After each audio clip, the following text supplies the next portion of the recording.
Good morning, JJ here. JJ's Just My Opinion. Welcome back.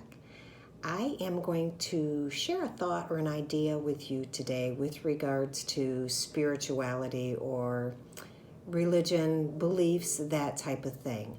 I personally am a spiritual or believe in more spirituality. Don't follow any one religion. Doesn't mean I don't believe in it. It doesn't mean I don't believe in their laws or believe in God. I do.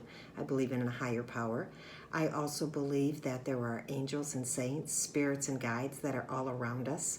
And we do learn in the Bible that there are saints as well. So this is kind of goes both for those that may be more religious Christians or spiritual people.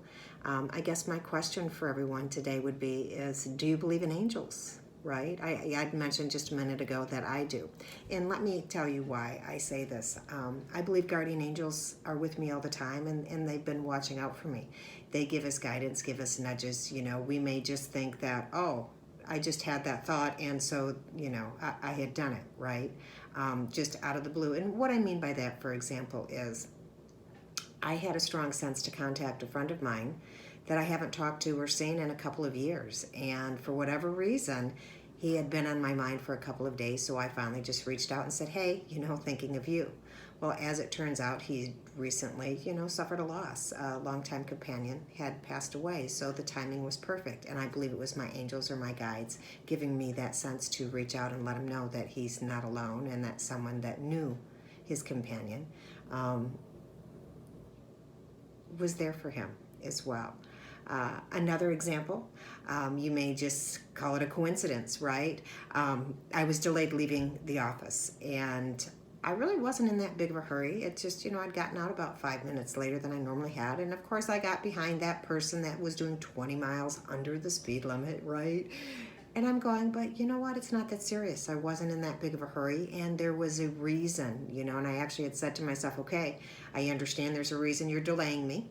So I go to the store because the day before I'd forgotten to run an errand for my sons, and so I was going to the store to pick them up something that they had requested. And while I'm in the store, I'm just kind of looking around, kind of dazed and confused and all the pretty colors and the bright lights, right? Squirrel moment, squirrel. Okay, guess I do have those still. And I finally find what I'm looking for, and I go up to the counter, and there's a woman behind the counter, and there's a guy behind the counter as well, and the guy is measuring the display case and whatever. And so I thought, okay, well, maybe he's not a cashier, and that's not his job. And I really wasn't that concerned. Again, wasn't in that big of a hurry. I was just felt to be more calm and, not to rush things or to push things, so to speak. And so the lady had finished helping the person there in line, and I'm sitting there looking behind the counter and looking at different prices and trying to decide for the balance. And all of a sudden he says, oh, I am so sorry. Can I help you? I said, oh, hey, no big deal. I said, he said, sorry to keep you waiting. And I'm thinking, oh, well, you didn't keep me waiting. It's all good, right?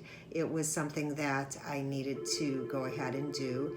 And so then I tell him what I want, I get my things, and I thank him for his time. And again, still not feeling any urgency or anything to get in the car and drive. And I'm getting ready to pull out of the parking lot, and, there's these cars, and they stop before, right? They didn't leave enough room for me to pull out, for JD to pull out. So I just stood there, and I thought, okay, again, there's a reason I'm still sitting here. I'm not quite sure what it is, right? So understand, all of these delays, probably 5, maybe 10 minutes total. Not that big of a deal. Again, I'm done with work. I'm just getting ready to head home. It's been a great day. No big deal. So as I'm taking a left onto the road and I'm coming up to the light, and I notice the line is just like way back there. And there's cars that are turning right that are going into the center lane, the forward lane. And I'm trying to figure out why this is, right? What is going on here to make this happen? And I thought, oh, wow, there must be some kind of an accident. And as I'm looking ahead, I could see a car facing in the middle of the road to go straight. And then there's also a left-hand lane and the lane coming in. So after sitting through 3 lights, I come up and realized it was a 3-car accident. A car had been sideswiped, and so all of these delays had delayed me from being in that accident, and I am so grateful for this to happen. So thank you, angels. Thank you, guides, for looking out for me. Thank you for protecting me from that potential dangerous situation. Had I not been delayed leaving the office, had I not been behind that person doing 25 and a 45, had the clerk at the counter put his measuring tape down and, asked if I could be helped, That'd have been me, and it could have been a lot worse. So once again, thank you, thank you, thank you, angel spirits and guides, for always having my back. I believe in you. I believe you are there. I have a strong faith and belief in you out there as well. Love to hear about your angel stories, right? Are these just coincidences or are they angels? I believe they're angels. So please let me know if you got something from this video, if you found it interesting at all, if you know of somebody that could use a little bit of nudging, right? Please pass it along, like, share, and subscribe. As always, much love, light, and kindness to you all. It's important that we all do time, touch a heart, inspire a mind, motivate a soul, entertain, and enlighten all the way. Till next time, namaste.